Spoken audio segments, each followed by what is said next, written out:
பேரும் அல்லும்படி 6 முதல் 60% வரை ஆடி தள்ளுபடியுடன் சூப்பர் சரவணா ஸ்டோர்ஸ், சென்னை, மதுரை, கோவை. இந்த அரசாங்கம் எதை நோக்கி செல்கிறது? இளைஞர்களை கொண்டு வந்து நீங்க முதன்மைப்படுத்தலாம்ல.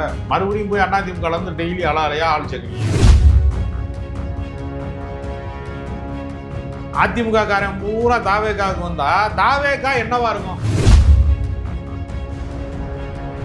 யார் வேணாலும் கட்சிக்கு வந்து சேருங்க, உங்களுடைய பல வழக்கு விசாரணை எல்லாம் அப்படியே தான் நடக்கும் அப்படின்னு நிர்மல்குமார் என்கிற அமைச்சர் பேசுகிறார்.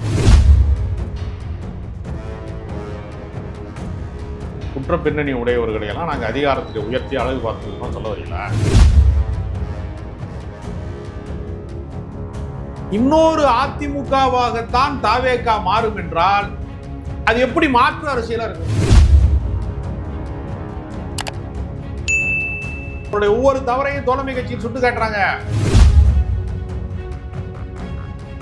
தாவேகாவிற்கு மக்கள் நலன் சார்ந்த அக்கறை என்று ஒன்று இருக்கிறதா? நீ 2500 என்னைக்கு கொடுக்குறீங்களோ அன்னைக்கு தான் இது விஜயாச்சு. அது வரைக்கும் இது ஸ்டாலின். நம்பகமான விஷயங்களை தொடர்ந்து உரையாடி வருகிற நியூஸ் போக்கஸ் தமிழ் சேனலை சப்ஸ்கிரைப் பண்ணுங்க, தொடர்ந்து ஆதரவு தாருங்கள்.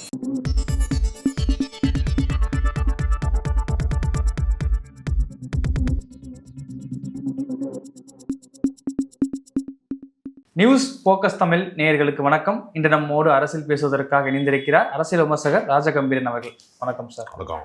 அதிமுகவுடைய முன்னாள் அமைச்சர், தற்போது தாவேகாவில் இணைந்திருக்கக்கூடிய விஜயபாஸ்கர் மீதான குட்கா வழக்கை 12 வாரத்துக்குள்ள விசாரிச்சு முடிக்கணும்னு சொல்லி சென்னை உயர்நீதிமன்றம் ஒரு கெடு விதிச்சிருக்காங்க. எப்படி பாக்குறீங்க சார்?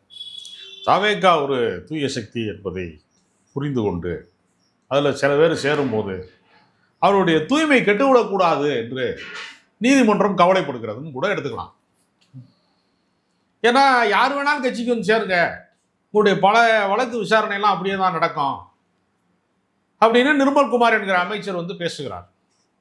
ஆனால் ஸ்ரீவைகுண்டம் சட்டமன்ற உறுப்பினர் பாலியல் துன்புறுத்தலுக்கு ஆளானவர்களுக்கு அடைக்கலம் கொடுத்தாரு, அவர் அதிகாரம் செலுத்தினாரு, ஆதிக்கம் செலுத்தினாருன்னு அவர் மேலே குற்றச்சாட்டு இருக்கு. அவர் மேலே எந்த வழக்குமே ஒன்றுமே இல்லை, பிடிக்கவே இல்லை.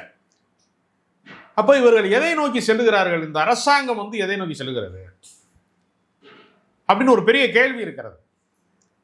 இன்னொரு அதிமுகவாகத்தான் தாவேகா மாறும் என்றால் அது எப்படி மாற்று அரசியலா இருக்க முடியும்? என்னுடைய கேள்வி ரொம்ப எளிமையானது. தமிழ்நாட்டில் திமுகவும் வேணாம் அதிமுகவும் வேணான்னு ஒரு பொதுமக்களிலே வாக்காளர்களிலே கணிசமான பேர் உங்களுக்கு ஓட்டு போட்டிருக்காங்க. நீங்க என்ன சொல்றீங்க? 90% அதிமுக இங்க சேரப்போகுது. அது எப்படி தானா சேருமா? இப்போ இன்றைக்கு திமுகவில் இருந்து இலக்கிய அணி செயலாளராக இருந்தவர் ஏற்கனவே அதிமுக காரர் தான் கலைராஜன் அவர்கள் போய் இன்னைக்கு தாவேகால சேர்ந்துட்டாரு. ஜெகத் ரட்சகன் மகன் போய் தாவேகால சேர்ந்துட்டாரு. அதிமுகவினுடைய இலக்கிய அணி செயலாளர், மிகச்சிறந்த தமிழ் அறிஞர், இலக்கிய அறிஞர் அவர் யாரு? வைகை செல்வன், எனக்கெல்லாம் நண்பர் அவர் போய் தாவேகால இணைஞ்சிட்டாரு. நீங்க ஒவ்வொருத்தரையும் இணைக்கிற போது நீங்கள் அழைக்காமல் அவர்கள் வருவார்களா? ஏன்னா அரசியல் கட்சியில இணைவது என்பது ஏதோ வேடிக்கை பார்ப்பது அல்ல, திருவிழா அல்ல. அது ஒருவருடைய எதிர்காலம் சம்பந்தப்பட்டது.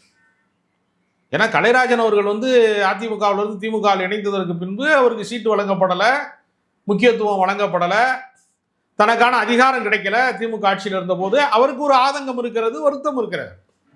அதனால அவர் போறது அப்படிங்கிறது அவரு பக்கத்தின் நியாயமாக தெரியும், அவருக்கு அப்படி தோணும். அப்ப தாவேகாவினுடைய அவர் தங்களை தூய சக்தி, நாங்க நீங்க கனிம வளத்துறையினுடைய அமைச்சர் பிறகு போய் பார்வையிட்டு இனிமே எதுவுமே கொள்ளையடிக்க கூடாது அப்படிலாம் விசிட்லாம் போனாரு, அப்படிலாம் ஒரு பிரமாதமான ரீல்ஸ்லாம் போட்டீங்க. ஆனால் கன்னியாகுமரி மாவட்டத்தில் கனிம வளத்திற்கான அந்த கார்ப்பரேட் கம்பெனிக்கான அனுமதியை ஓராண்டு காலத்துக்கு நீங்களே நீட்டிப்பு செய்றீங்க. இப்போ கடந்த ஆட்சியில் அவங்க அதை அனுமதிச்சாங்க, அது குற்றம், அது மக்களுக்கு எதிரானது, சுற்றுச்சூழலுக்கு எதிரானது. அங்கே சுற்றி இருக்கிறவனுக்கெல்லாம் பலவிதமான நோய்கள் வருது, நுரையீரல் பாதிப்பு வருது, புற்றுநோய் வருது, உயிர்கொல்லி நோய்களாக மாறுது அப்படிங்கிறதெல்லாம் பிரச்சனையாக இருக்குது. அதே மாதிரி பற்றி எரியக்கூடிய பிரச்சனைகள் மேலே என்ன கவனம் செலுத்துறீங்க? அம்மோனியா வாயு கசிவு ஏற்பட்டு இறால் பண்ணையில் நடத்துறவங்க, கம்பெனி நடத்துறவங்க, இறால் பதப்படுத்தக்கூடிய கம்பெனில இருந்து ஏறத்தாழ இறந்தவர்களின் எண்ணிக்கை 19 தாண்டிக்கிட்டு இருக்கு. இது குறித்துலாம் உங்களுக்கு அக்கறை இருக்கிறதா?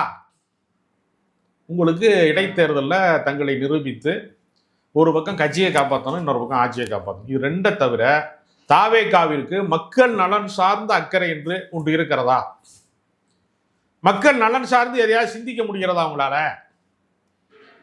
ஒரு அரசியல்வாதி எப்படி மக்கள் நலன் சார்ந்த திட்டங்களை, நீங்க திமுக போட்ட திட்டங்களை தாண்டி அதை விட சிறப்பான திட்டங்களை நீங்க கொடுத்த வாக்குறுதியின் அடிப்படையில் ஏதேனும் ஒன்றை உங்களால் நிறைவேற்ற முடியுமா? ஆட்சிக்கு 2 மாதம் தான் முடிவடையுது, அதுக்குள்ள திட்டம் நிறைவேற்ற. அந்த 2 மாசத்துக்குள்ள அவசரமா போய் அனிதா ராதாகிருஷ்ணனை கைது செய்ய முடியுது, முக்தாரை குண்டாசில் போட முடியுது, திருச்சி சூர்யாவெல்லாம் அவசரமா குண்டாசில் கைது செய்ய முடியுது.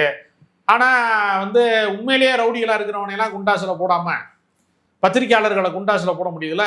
அது 2 மாசத்துக்குள்ள ஏன் அவ்வளவு அவசரம்? முக்தாரை கொஞ்சம் லேட்டா அரெஸ்ட் பண்ணிருக்கலாம்ல? ரொம்ப வேகமா போய் அரெஸ்ட் பண்றீங்களே அனிதா ராதாகிருஷ்ணனை. அதுல என்ன வேகம்? ரொம்ப வேகமா இருக்கு. என்ன காரணம்? 2 மாசம் தானே ஆச்சு, அதுல என்ன வேகம்? அங்கெல்லாம் வேகம் இல்லையே. பழி வாங்குவதுல, எதிர்கட்சிக்காரனை வேட்டையாடுறதுல, அதுலயும் ரொம்ப பண்பட்ட அமைச்சர்கள்லாம் கொண்டு இருக்காங்க. சூழலை வேரோடும் வேரடி மண்ணோடு வீழ்த்துவதற்காக வந்திருக்கிறோம் அப்படிலாம் சொல்றீங்கல்ல. பத்திரப்பதிவு ஆஃபீஸில் ஆன்லைன்ல விண்ணப்பிக்கலாம், காசு வாங்க மாட்டாங்க. இதெல்லாம் எனக்கு எப்படி இருக்குன்னா, முறையா செல்போன் அறிமுகமான காலத்துல மக்கள் எல்லாருக்கும் அந்த பழக்கம் வரணுங்கிறக்கா என்ன பண்ணாங்கன்னா 501 ரூபாய்க்கு செல்லு கொடுத்தாங்க. எல்லார் கைகள்லையும் செல்போன் வர ஆரம்பிச்சிச்சு. 501 ரூபாய்க்கு கொடுத்தோம்னா எல்லாரும் பேசி பழகிட்டான். இனிமேல் செல்போன் இல்லைன்னா இருக்க முடியாது சொன்னோன்னே மினிமம் 10,000 ரூபாய்க்கு ஃபோன் கொடுத்தாங்க. அப்புறம் அது படிநிலையில் வளர்ந்து இன்னைக்கு 1 லட்ச ரூபா 1.5 லட்ச ரூபாய்க்கெல்லாம் ஃபோன் வைக்கிறாங்க, 2 லட்ச ரூபாய்க்கெல்லாம் ஃபோன் வைக்க ஆரம்பிச்சிட்டாங்க. பழக்கப்படுத்துறதுன்னு ஒன்று இருக்குல்ல. தமிழர்களுக்கு டீ குடிக்கிற பழக்கம் இல்லை, தேநீர் அருந்துகிற பழக்கம் இல்லை. என்ன செஞ்சாங்க தெரியுமா உங்களுக்கு? அது வெள்ளைக்காரனுடைய பழக்கம் டீ குடிக்கிறது. என்ன செஞ்சாங்கன்னா ஒவ்வொரு ஊர்லேயும் போய் ஒரு ஆள் போய் தேயிலை கம்பெனிக்காரன் போய் அவனே உட்காந்து ஒரு அடுப்பை பற்ற வச்சு டீயை போட்டு எல்லாத்துக்கும் ஃப்ரீயாக கொடுத்துட்டான். டீயை குடிச்சு பாரு எப்படி இருக்குன்னு பாரு. அவன் பூரா நீராகாரம் சொல்லி காலையில் பழைய சோத்துல வடித்த தண்ணியை குடிச்சிக்கிட்டு இருந்தான். நீராகாரம் கொஞ்சம் மோர் ஊற்றிய ஒரு உப்பு போட்டு குடிச்சிக்கிட்டு இருந்தான். காலையில் எந்திரிச்சோன்னா நீராகாரம், கஞ்சியிலிருந்து வடித்த தண்ணி அதையும் குடிப்பான். இவன் டீ குடிச்சு பழக்கப்படுத்திட்டான். எதுக்கு பழக்கப்படுத்தினான்? அப்போதான் தேயிலை வியாபாரம் பெருகும். அப்புறம் டீ கடையை வச்சேன். இப்போ காலையில் எந்திரிச்சோன்னா எங்கே போகிறேன்? எல்லாரும் டீ கடைக்கு தானே போகிறேன். அது மாதிரி தான் இந்த 501 ரூபாய்க்கு செல்லு விற்றவங்க மாதிரியே டீயை ஃபஸ்ட்டு இலவசமாக கொடுத்தது மாதிரியே இவங்க ஒரு செட்டிங்கை பண்ணுறாங்க. எங்கள் ஆட்சி தூய ஆட்சி நடத்துகிறவனுக்கு எதுக்கு விராலிமலைக்கு விஜயபாஸ்கர் எதுக்கு உனக்கு? கரூர்லேருந்து இதுக்கு எம்ஆர் விஜயபாஸ்கர் எதுக்கு? அவங்களாம் சேரும்போது இவங்க என்ன சார் பண்ணுவாங்க? அவங்களும் ராஜினாமா வருவாங்களா? நீங்க அரசியல் புரிந்தவரா நான் கேட்குறேன். அப்படிதான் அவங்க கிளைம் பண்றாங்க தாவேகா சைட்ல இருந்து. இன்னும் சி சண்முகம் என்ன சொல்றாருன்னா, ஒரு கட்சி இன்னொரு கட்சிக்கு போது சகஜமான விஷயம் தானே, எல்லா காலகட்டம் நடக்கிறது தானே. அது யார்கிட்ட இருந்து எங்கே போகிறாங்கன்னு ஒரு கேள்வி இருக்குல்ல. இப்போ விசிகாவில் இருந்து துணை பொதுச் செயலாளர் பொறுப்பில் இருந்து ஒரு தற்காலிகமாக இடைநீக்கம் செய்யப்பட்டார் என்று ஆதவ அர்ஜுனாவுக்கு ஒரு நடவடிக்கையை திருமாவளவன் எடுத்த போது அவர் என்ன செஞ்சாரு? அன்று தாவேகா வருமா வராதாங்கிற சந்தேகம் அவருக்கு இருந்துச்சு. அவர் எங்கே போனார் தெரியுமா உங்களுக்கு? அதிமுகவில் போய் துணை பொதுச் செயலாளர் கேட்டாரு, பேரம் பேசினாரு. அப்புறம் அது சரியா வரல, அவருக்கு அவங்க பிடி கொடுக்கல. அப்புறம் அங்கிருந்து அவர் என்ன பண்ணாரு? தாவேகாவுக்கு போனாரு. அப்ப அரசியல்ல தங்களுக்கான அதிகாரம் எங்கே இருக்கிறது, எந்த இடத்துக்கு போனா பதவி கிடைக்கும், எங்கே போனா பணம் சம்பாதிக்கலாம், எங்கே போனா அதிகாரமா இருக்கலாம், அங்கே போனா ஆதிக்கம் செலுத்தலாம், கணக்கு வழக்கோடு நகருவாங்க. எங்கே வேணாலும் போய் சேரனா ஏன் கம்யூனிஸ்ட் கட்சியில் ஏன் சேர மாட்டேங்கிறாங்க? நான் கேட்குறேன். தமிழ்நாட்டு மக்களில் உலக தொழிலாளர்களே ஒன்று கூடுங்கள்னு கம்யூனிஸ்ட் கட்சி போராடுதில்ல. மக்களுக்கு தொண்டாற்ற வேண்டும் நினைக்கிறவங்க நாம் ஏன் ஒரு நல்ல கண்ணு மாதிரி வாழக்கூடாது அப்படின்னு ஏன் பல தலைவர்கள் கூட்டமாக போய் ஏன் கம்யூனிஸ்ட் கட்சியில் சேர மாட்டேங்கிறாங்க? அங்கே போனால் அதிகாரம் கிடைக்காது, பதவி கிடைக்காது. அதுதாங்க விஷயம். முறைகேடு செய்ய முடியாத வாழ்க்கை. கார்பரேட் கம்பெனிகிட்ட காசு வாங்க முடியாது, முறைகேடான இல்லீகல் பிஸ்னஸ் பண்ண முடியாது. கம்யூனிஸ்ட் கட்சியில் இருக்கிறவன் உண்மையாகவே மக்களுக்கு வேலை செய்யணும்.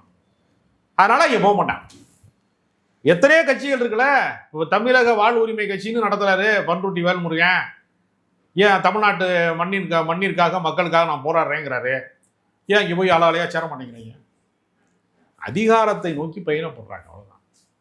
அதனால அவங்கெல்லாம் வந்து அதிமுக காரன் பூரா தாவேக்காவுக்கு வந்தா தாவேக்கா என்னவா இருக்கும்? இப்போ நீங்க ஒரு உதாரணம், கரூர்ல எம்ஆர் விஜயபாஸ்கர் யாரை தோற்கடித்தார்? தாவேக்கா வேட்பாளர். யாரு தாவேக்கா வேட்பாளர்? அந்த நெரிசல் மரணத்தில் கைது செய்யப்பட்ட மாவட்ட செயலாளர் மதியழகன். இப்போ மதியழகன் மிக குறைந்த வாக்கு வித்தியாசத்தில் தான் தோற்றிருக்காரு. அவர் மனசில் என்ன நினச்சிருப்பாரு? அடுத்த தேர்தலில் நம்ம ஜெயிச்சிருவோம் கொஞ்சம் நினச்சிருப்பாரு. இப்போ அதிமுக மாவட்ட செயலர் உள்ள வந்தார். அவருடைய நிலை என்ன ஆகும்? அவர் மாவட்ட செயலர் இருக்க முடியுமே? முதன்மை பொறுப்பில் அவர் இருக்க முடியுமா?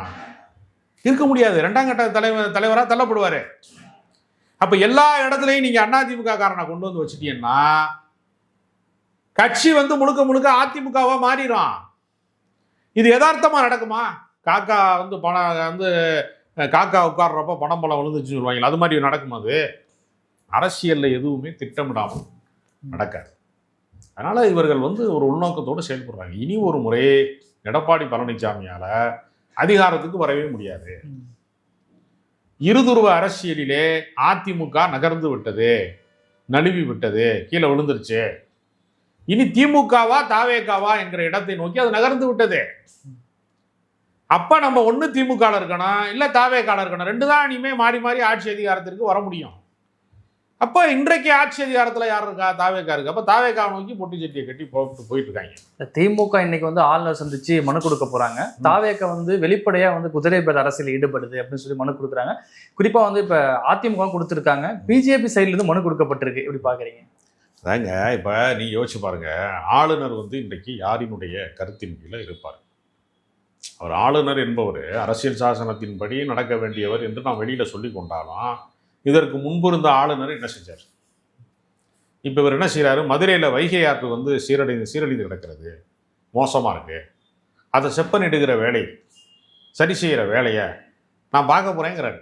யார்? ஆளுநர். அப்போ மதுரையை சேர்ந்த நாடாளுமன்ற உறுப்பினர் வெங்கடேசன் கேட்குறாரு, சு வெங்கடேசன், நீ ஆளுநர் மாளிகையை விட்டு டெய்லி கிளம்பி வரும்போது குறுக்க கிராஸ் ஆகிற கூவத்தை பார்த்துருக்கியா? நீயே அதை கிளீன் பண்ணுறதுக்கு உன்ட்ட ஏதாவது திட்டம் இருக்கான்னு கேட்குறாரு. மக்கள் பிரச்சனைகளுக்காக நீங்கள் ஆளுநர் மாளிகையை அணுகலாம். அப்போ தலைமைச் செயலகம் எதுக்கு வச்சுருக்காங்க? நான் போய் தமிழக அரசிட்ட முறையிட்டு சொல்லுவேன்றார். அதாங்க. அப்போ என்னன்னா போட்டி அரசாங்கமான்னு நான் கேட்குறேன். போட்டி முதலமைச்சரா? அப்போ தமிழ்நாட்டுக்கு ஒரு முதலமைச்சர் இருக்கிறாரு, அவர் பத்திரிகையாளர்களை சந்திக்க மாட்டார், தனக்கு என்ன கொள்கை இருக்கிறது என்று குறிப்பிட மாட்டார், தன் திட்டங்கள் குறித்து அவர் பெருசாக விளக்க மாட்டார். அவர் சினிமா கலைஞரை மட்டும்தான் சந்திப்பார். சிம்ரனை பார்ப்பார், சிம்புவை பார்ப்பார், எல்லா சினிமா நடிகர்களெல்லாம் பார்ப்பார், டைரக்டரெல்லாம் பார்க்குறாரு.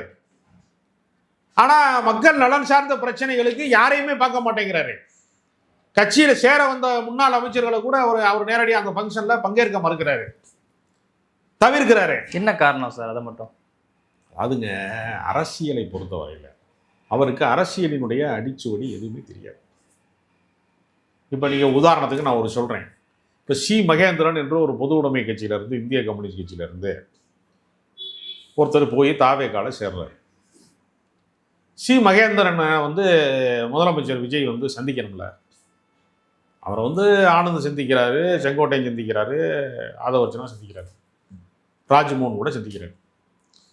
விஜய் சந்திச்சா அவருடைய அரசியல் அனுபவத்திலிருந்து இவர் பெற்றுக்கொள்வதற்கு நிறைய தகவல் இருக்கு, அவர் கடந்து வந்த பாதை இருக்கு.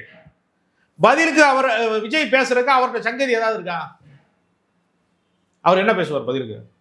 நான் நல்லா டான்ஸ் ஆடுவேன், தொட்டப்பட்ட ரோட்டு மேலே முட்டை புரட்டான்னு ஒரு டான்ஸை 3 நாள் ஆடிருக்கேன் என்ன சொல்லுவாரா? மக்கள் போராட்டத்தை பற்றி பேசுவாரா? என்ன பேசுவார்? ஷேர் பண்ணிக்கிறதுக்கு அவருக்கு என்னங்க இருக்கு? அவருக்கு என்ன அரசியல் அனுபவம் இருக்கு? என்ன கோட்பாடு இருக்கு? என்ன கொள்கை இருக்கு? என்ன நெறிமுறை இருக்கு? அவரை ஒரு லேபிளை ஒட்டி ஒரு ப்ராடக்டா வந்து காட்டுறாங்க. அவர் என்ன செய்ய போறாரு? தமிழ்நாட்டினுடைய அரசியல்ல இதுவரைக்கும் கடந்து வந்த பாதை இருக்கு. நீங்க திமுக ஒரு தீய சக்தின்னு சொல்றீங்கல்ல, திமுக காரன் போட்ட ரோட்ல தான் நீங்க பயணிக்கிறீங்க தினசரி. நீங்க எந்த மேம்பாலத்தை கடந்தாலும் திமுக காரன் போட்டது. இந்த நவீன தமிழ்நாட்டை நிர்ணயித்ததுல திராவிட இயக்கங்களுக்கு பெரும் பங்கு இருக்கிறது. மாவட்டந்தோறும் மருத்துவக் கல்லூரி இருக்கு, அவர்கள் போட்ட திட்டம் தான். நீங்க மிகப்பெரிய கம்யூனிஸ்ட் கட்சியினுடைய மார்க்சிய கம்யூனிஸ்ட் கட்சியினுடைய வழியாக தேர்வு செய்யப்பட்ட கேரளாவினுடைய முன்னாள் முதலமைச்சர் பினராயி விஜயன் இவ்வளவு மக்கள் நல திட்டங்களை கேரளாவில் செஞ்சிருக்காரா? ஒரு சாமானிய குடும்பம் 100 நாள் வேலை திட்டத்தில் பயன்பெறுவான். மகளிர் உரிமை தொகையில் ஒரு சாதாரண பெண், படிக்காத பெண், உழைப்பாளி, கூலி தொழிலாளியாக இருப்போம், அவங்களுக்கு பணம் கிடைக்கும். அந்த குடும்பத்தில் ஒரு பையன் படித்தான்னா நான் முதல்வர் திட்டம், ஒரு பொண்ணு படிச்சிச்சுன்னா புதுமை பெண் திட்டம். ஒரு குடும்பத்தில் அரசாங்கத்தினுடைய நேரடி பயனாளிகளாக இதுவரைக்கும் அதிகார வர்க்கம் இருந்திருக்கிறது. பாமரர்கள் இருந்திருக்கிறாங்களா? உடல் உழைப்பு தொழிலாளர்கள் இருந்திருக்கிறாங்களா? சாமானியர்கள் இருந்திருக்கிறாங்களா? இந்த திட்டங்களை எல்லாம் தீட்டியது யாரு? திமுக அரசு தீட்டியது. திமுக எப்படி தீய சக்தி ஆகும்? நான் கேட்கிறேன், திமுக நீங்க என்ன, திமுகவுக்குள்ள நிர்வாக ரீதியான சிக்கல் இருக்கிறது. அமைச்சர்கள் சொத்து சேர்த்திருக்கான், கோடீஸ்வரனா இருக்கான், அதெல்லாம் ஏற்றுக்கொள்ள வேண்டிய குற்றச்சாட்டு தான். நான் அதை சொல்லலை. திமுக உருவாக்கியதான தமிழ்நாடு நிர்வாக கட்டமைப்பு.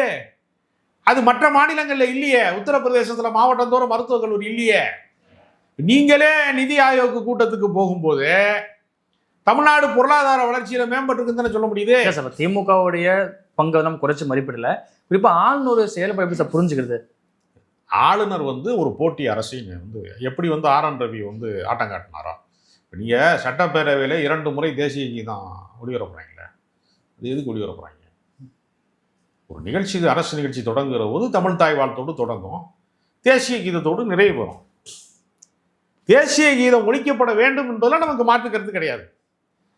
2 முறை எதுக்குன்னு கேட்குறேன். ஒன்ஸ் மோரா, ரிப்பீட் மோடா, இல்லை காது கேட்கலையா, சவுண்டு பத்தலையா, எதுக்கு 2வது முறை? என்ன நோக்கம்னு கேட்குறேன். சரி, அப்படின்னா நீங்க ஏன் தமிழ் தாய் வாழ்த்தை ஏன் 2 முறை பாடப்படலை? தமிழ் தாய் வாழ்த்தை ஏன் 2 முறை பாடலை? நான் பிறக்கும் போது தமிழனா பிறந்தேன். இந்தியா என்ற ஒரு தேசம் இல்லாத காலத்துல தமிழன் இருந்தானா இல்லையா? 1000 வருடம் 2000 வருடத்துக்கு முன்னாடிலாம் நமக்கு வரலாறு இருக்குல்ல. புறநானூறு இருக்கு, நமக்கு இலக்கியங்கள் இருக்கு, திருக்குறள் இருக்கு, தொல்காப்பியம் இருக்கு. நமக்கு ஒரு வரலாறு இருக்கா இல்லையா? அந்த மொழிக்கு ஒரு பண்பாடு இருக்கா இல்லையா? கீழடி நாகரிகம் இருக்கு. இந்தியா என்கிற தேசம் எப்போது கட்டமைக்கப்பட்டது? எந்த காலத்துல கட்டமைக்கப்பட்டது? முகலாயர்கள் வருகைக்கு முன்பு இந்தியா கிடையாதுங்க. இந்தியா என்கிற தேசத்தை கட்டமைத்தது யாருன்னா முகலாயர்கள். இது சொல்றது கொஞ்சம் பேருக்கு பிஜேபி காரனுக்கு வலிக்கும்.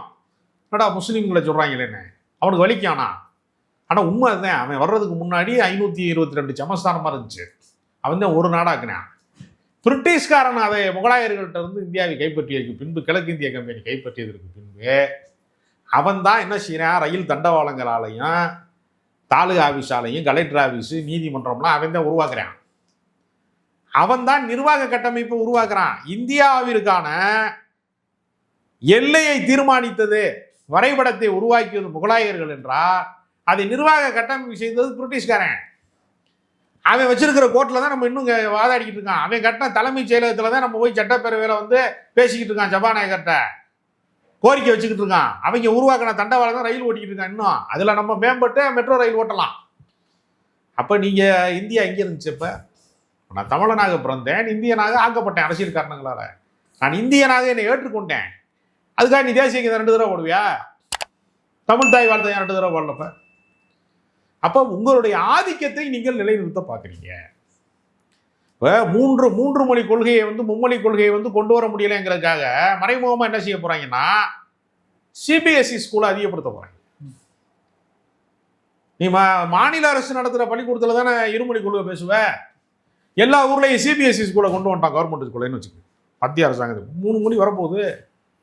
எப்படா அவங்க இருமொழி கொள்கையை காப்பாற்றுவிய?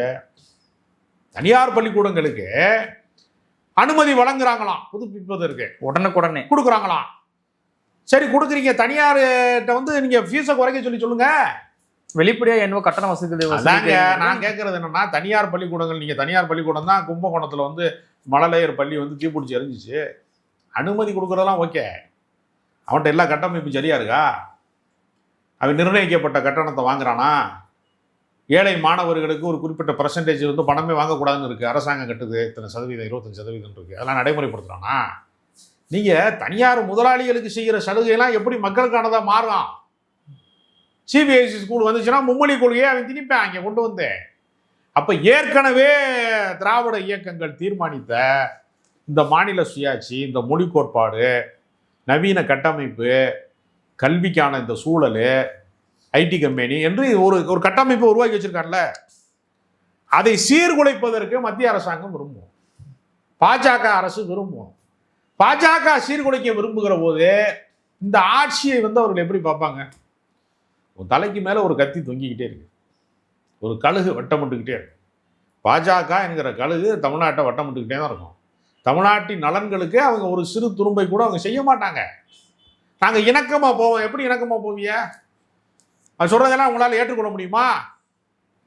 இதுதான் அவர் அரசியல் ரீதியாக இவங்களால ஃபைட் பண்ண முடியுமா? பிஜேபி எதிர்த்து அரசியல் ரீதியாக இந்த மத்திய அரசாங்கம் திணிக்கக்கூடிய விஷயங்களை ஃபைட் பண்ண முடியுமா அவனால? இப்போ நீங்கள் ஏற்கனவே வழக்கு இருக்கிற ஆளையெல்லாம் கூட்டிகிட்டு வந்து கட்சியில் சேர்க்குறியா? அவன் அமலாக்கத்துறையை வச்சு தூக்க மாட்டானா? நீங்கள் அரவிந்த் கெஜ்ரிவாலுடைய அரசியலையே நிர்மூலமாக்கிட்டானா இல்லையா? இங்கே அமலாக்கத்துறையினுடைய வழக்கு அது பொய் வழக்குன்னு நீதிமன்றம் சொல்லிருச்சு, நிரூபிக்க முடியலைன்னு சொல்லிருச்சு. ஆனால் அவருடைய அரசியல் எதிர்காலத்தை அழிச்சிட்டாங்கல்ல. அப்போ நாளைக்கு நீ எப்படி செந்தில் பாலாஜியை திமுக உள்ள சேர்த்ததுன்னா அவர் அமலாக்கத்துறை வழக்கில் அவரை தூக்குறாங்களோ, அது மாதிரி நீங்கள் விஜயபாஸ்கரையும் இந்த வேறு முன்னாள் அமைச்சர்களையும் அவர்கள் வழக்கு போட மாட்டாங்களா? இப்போ 12 வாரத்தில் குட்கா வழக்கு முடியலான்னு சொல்கிறாங்கல்ல. இது பின்னாடி பிஜேபியோட கை இருக்காது. அதில் என்ன சந்தேகம் இருக்கு? நீங்கள் எதை செய்தாலும் பிஜேபி அதில் அதை கண்காணித்து கொண்டு தானே இருக்கும். உங்களுடைய கட்டுப்பாட்டுக்கு, தன்னுடைய கட்டுப்பாட்டுக்குள்ள முழுமையாக திமுக வரவில்லை. வளைந்து கொடுக்கிற இடத்துல அதிமுக இருந்துச்சு, எடப்பாடி இருந்தாரு. வளைந்து கொடுக்கிற இடத்துல தாவேகா இருக்கிற வரைக்கும் தான் இந்த ஆட்சி இருக்கும். எதிர்த்து ஃபைட் பண்ணா அந்த ஆட்சி இருக்காது. அப்போ உங்களுக்கு நீங்க திமுகவை எதிர்ப்பதாக நீங்கள் சொல்லிக்கொண்டு பாஜக எதிர்ப்பை நீங்கள் கைவிடுகிறீர்கள். மத்திய அரசாங்கத்தின உங்கள் மீது செலுத்துகிற அதிகாரத்தை நீங்கள் எதிர்ப்பதற்கு உங்களுக்கு துணிச்சல் இல்லாமல் நீங்க இருக்கிறீங்க. அப்போ ஒரு போலியான எதிரியை கட்டமைக்கிறீங்க. திமுக உங்களுக்கு எதிரி கிடையாது.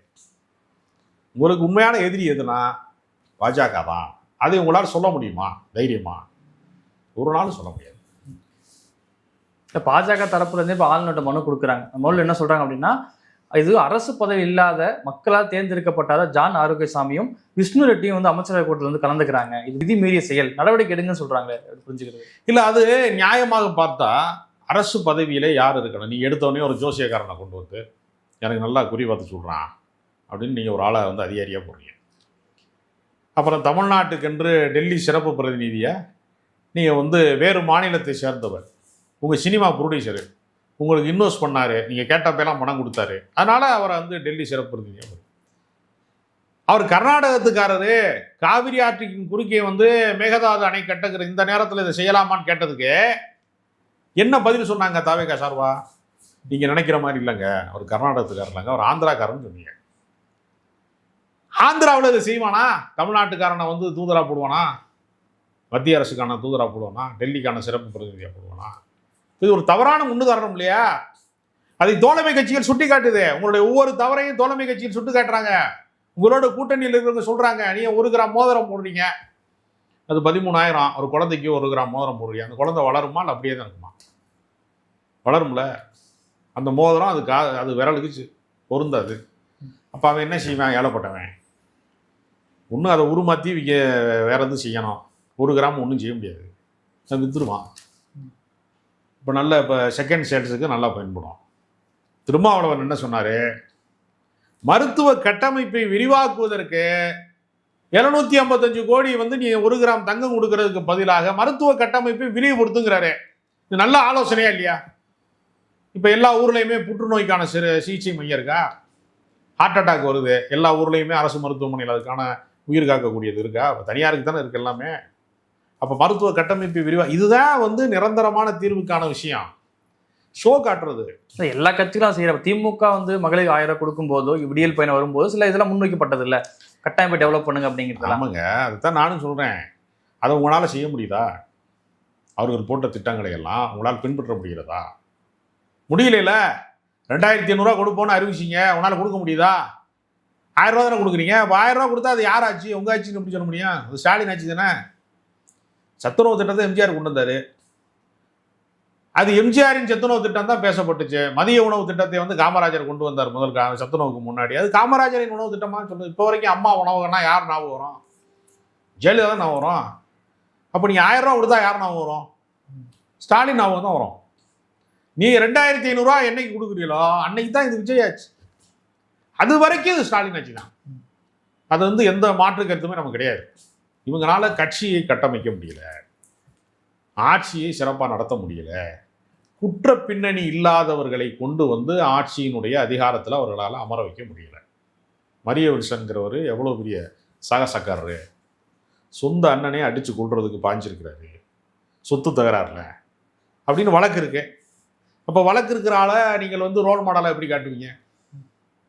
ஒவ்வொருத்த மேலேயும் ஒரு வழக்கு இருக்கு அப்படின்னா பொது வாழ்க்கைக்கு இலக்கணம் என்னங்க? குற்ற பின்னணி இருக்கக்கூடாதுங்கிறத இலக்கணம். நீங்கள் இன்னொரு பக்கம் சொல்றீங்க, நாங்கள் திமுகவுக்கு மாற்று, அதிமுகவுக்கு மாற்று, நாங்கள் வந்து தூய சக்தி, நீங்கள்லாம் தீய சக்திங்கிறிய. திமுகவில் குற்ற பின்னணி கொண்டவர்களை எத்தனை பேரை முன்னிலைப்படுத்திருக்காங்க?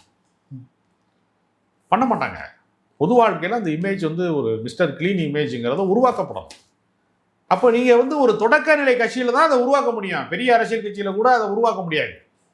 நீ அதை உருவாக்குறதுக்கான பொறுப்பு உங்கள்கிட்ட தான் இருக்கு. நீங்கள் இளைஞர்களை வைத்து கட்சி நடத்துறீங்க. அப்போ எத்தனையோ புதிய இளைஞர்களை கொண்டு வந்து நீங்கள் முதன்மைப்படுத்தலாம்ல. மறுபடியும் போய் அதிமுக வந்து டெய்லி அலையா ஆள் சேர்க்குறீங்க. அது இன்னொரு அதிமுகவாகத்தானே தாவேக்கா மாறும். இப்போ தாவேக்காவுடைய முக்கிய அமைச்சர்களே இப்போ பல விமர்சனம் உள்ளாக்கப்படுது. இப்போ சரத் அவர்கள் போதை மாதிரி பயன்படுத்த சம்பவமாக இருக்கட்டும், நிதியமைச்சர் மரிய வில்சன், உயர்கல்வித்துறை அமைச்சர் செய்யக்கூடிய எல்லாமே பிரச்சனையாகுது. தாவேக்கா அரசு ஒரு ஆட்டம் காட்ட தொடங்கியிருக்கா? அதில் என்ன சந்தேகம் உங்களுக்கு? நீங்கள் பொது விஷயங்களில் எப்படி நடந்து கொள்ள வேண்டும்? நீங்கள் வந்து முதலமைச்சருடைய பிறந்தநாள் விழாவுக்கு வந்து நீங்கள் போய் வாடி வாடி வாடி கைப்படாத சீடின்னு பாட்டு போட்டு டான்ஸ் ஆடுங்களா? நீங்கள் ஒரு பள்ளிக்கூடத்திலே யார் ரோல் மாடலு? குத்துப்பாட்டு தான் ரோல் மாடலா? பாரதியார் பாடல்கள், பாரதிதாசன் பாடல்களை சொல்லி தானே குழந்தைகளை வளர்ப்பான். குத்துப்பாட்டு போட்டு வளர்த்தான்னா அவன் அந்த அந்த அது உருப்படுமா? உள்ளது தருதலையால் வந்துடுவான் கடைசியில். அப்போ ஒரு முன்மாதிரியாக ரோல் மாடலாக இருக்கிறதுக்கு பதிலாக முன்மாதிரியாக இருக்கிறதுக்கு பதிலாக ஒரு மாதிரி ஆயிடுவானா இல்லையா? அது ஏன் செய்கிறீன்னு நான் கேட்குறேன். அப்போ ஏற்கனவே தமிழ்நாடு கல்வியில் முன்னோக்கி இருக்கிறது, பொருளாதாரத்தில் முன்னோக்கி இருக்கிறது. அதையெல்லாம் மேம்படுத்துறதுக்கான வேலை திட்டத்தை செய்கிறதுக்கு பதிலாக திறமையற்றவர்கள், அனுபவமற்றவர்கள், போதிய அறிவு இல்லாதவங்க, ஆற்றல் இல்லாதவங்க, இவங்களெல்லாம் நீங்கள் முதன்மைப்படுத்துவதன் மூலமாக ஒரு மோசமான நிர்வாக பின்னடைவு சீர்கேடு தொடங்கி விட்டதுன்னா. நம்ம மரிய வில்சன் அவர்களே வந்து இப்போ நீதிமன்றத்தில் ஆஜராக சொன்னாங்க. ஆனால் ஆஜராக மறுக்கிறார். என்ன காரணம் நினைக்கிறீங்க? அவர் மேலே குற்றம் இருக்கு. அவர் என்ன நினைக்கிறாரு, நம்ம அமைச்சர் ஆகிட்டான், சட்டப்பேரவை கூட்டத்தொடர் இருக்குன்னு சொல்லி சமாளிக்கிறாரு. திரும்ப 10 நாள் டைம் கேட்குறாரு. கோர்ட்டு வந்து அமைச்சர்களுக்கு தனி சட்டத்தையா உருவாக்க முடியும்? கோர்ட்டோட பாயிண்ட் ஆஃப் வியூவில் நீங்கள் யார்? நீ ஒரு பிரச்சனைக்குரிய நபர், பிரச்சனையை தீர்த்துட்டு போங்க தானே கூப்பிடுவாங்க. இல்லை விஜயபாஸ்கர் வந்து சேர்ந்துட்டாருங்க, அதனால் குட்கா வழக்கை வந்து நம்ம உடனே விசாரிக்க வேணாம் நான் ஜட்ஜி சொல்லுவார். ஜட்ஜி விசாரிக்க தான் செய்வார். யாராக இருந்தாலும் பொன்முடி மேலே விசாரணை நடந்துச்சா இல்லையா? அவர் அமைச்சராக இருக்கிற போது தானே அவர் சைவ வைணவத்தை பற்றி பேசிட்டாரு, தப்பாக பேசிட்டாருன்னு வழக்கு போட்டாங்க. இப்போ நீதிமன்ற நடவடிக்கை தொடரத்தான் செய்யும் யாராக இருந்தாலும். அப்போ நீங்கள் வினை விதைத்தால் வினை அறுக்கணும்ல. நீங்கள் என்ன விதைச்சியலோ அதை அறுக்கத்தானே வேணாம். நீங்கள் மரிய வில்சன் வந்து அந்த பிரச்சனையை தீர்த்த பின்னாடி வாப்பான்னு சொல்லணும்ல. நீங்கள் அதை விட்டுட்டு பிரச்சனைக்குரிய நபர்களை பூரா நீங்கள் அமைச்சராக்கினா அப்புறம் போதையை போட்டானா, ஆளை வந்து கூட இருக்கிற அண்ணன் தம்பியை வந்து வெட்டுறதுக்கு பாஞ்சானாங்கிற மாதிரி பஞ்சாயத்தெல்லாம் வரும்போது நீங்கள் என்ன சொல்ல வரீங்க? அந்த நாட்டுக்கு குற்ற பின்னணி உடையவர்களையெல்லாம் நாங்கள் அதிகாரத்தில் உயர்த்தி அழகு பார்த்துருக்கிறோம் சொல்ல வரீங்களா? ஒன்று மக்கள் கேட்பாங்க. அதனால் இந்த அரசுக்கு என்று இருக்கக்கூடிய எந்த ஒழுங்கின், அதாவது ஒரு ஒழுங்கின்மை தான் இருக்கு. எது சார்ந்தும் அவர்கள்ட்ட ஒரு மெரிட் கிடையாது, தரம் கிடையாது.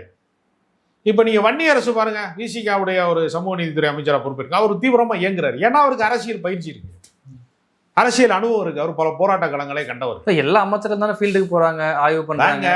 அது எப்படி அணுகுகிறார்கள்னு ஒன்று இருக்குல்ல. சின்ன குழந்தைய பொம்பளை பிள்ளைய காலை பிடிச்சி அமுக்கினாருன்னு சொல்லி பஞ்சாயத்து வருதுல உயர்கல்வி அமைச்சர் மேல. அந்த பஞ்சாயத்து வந்து சமூக நீதித்துறை அமைச்சர் மேல ஏன் வரல? ஆனால் அவர் அரசியல் ரீதியாக பயிற்சி பெற்றவர். அதனால அவருடைய வேலையை கரெக்டாக செய்கிறார். ரொம்ப நாள் பஸ்ஸு ஓடலைங்க அந்த கிராமத்துக்கு, தலித் கிராமத்துக்கு நான் பஸ்ஸு விடுறாரு. அவர் செயல்பாட்டு தன்னை நிரூபிக்கிறார். அதனால் இந்த அரசு வந்து எந்த திசைகளை பயணிக்கிறது, இது யாருக்கான அரசு அப்படிங்கிறத அவங்க தெளிவுபடுத்தணும்.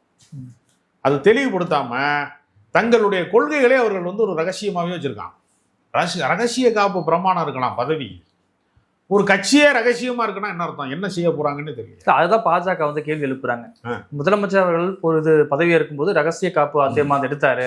ஆனா அந்த கூட்டத்துல வந்து ஜான் ஆரோக்கியசாமியோ விஷ்ணு ரெட்டியோ வந்து பங்கு பெற சரியான்னு கேட்கறாங்க.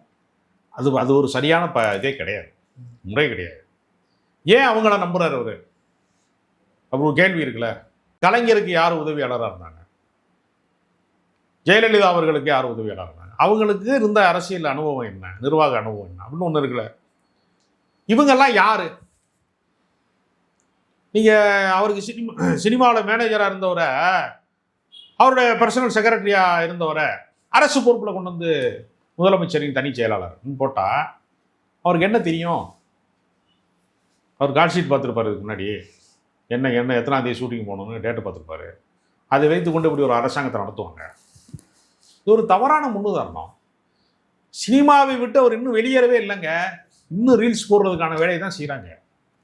நான் காலடி எடுத்து வைக்கிற போது கரூரில் செந்தில் பாலாஜி கைது செய்யப்படணும்னா சினிமா ஹீரோ தானே நீங்கள், வில்லனை வந்து உடனே வந்து தூக்கணும் அப்படி. இது ஒரு ஸ்க்ரீன் பிளே நடக்குதா, ஆட்சி நடக்குதா, ஸ்க்ரீன் பிளே நடக்குது? இப்போ கரூர் தொகுதி வந்து காலியாக போகுது. இப்போ கரூர் விஜய் போகும்போது அந்த 40 குடும்பங்களுக்கு வந்து இப்போ அரசு பதவி அப்படிங்கிறது இருக்கு. இப்போ இது எலெக்ஷனை மூட்டை வைத்து தான் அந்த பதவி கொடுக்கப்படாது. சந்தேகம் உங்களுக்கு இடைத்தேர்தலை மனதில் வைத்து தான் எல்லாமே செய்யறாங்க. இவ்வளவு நாள் இல்லாமல் அந்த தேர்தல் வந்து காலியாகுது, அந்த தொகுதி காலியாகுது, இடைத்தேர்தல் வருதுங்கிறப்ப அரசு பொறுப்பு கொடுக்குறாங்க, எல்லாத்துக்கும் அரசு வேலை கொடுக்குறாங்கிறது நிச்சயமா வந்து அது வந்து தேர்தலை நோக்கிய பயணம். அதில் ஒன்றும் சந்தேகமே கிடையாது. ஓகே சார், இவ்வளோ நேரம் நிகழ்வில் கலந்து கொண்டு பல்வேறு கருத்துக்களை பயன் நமக்கு நன்றி சார்.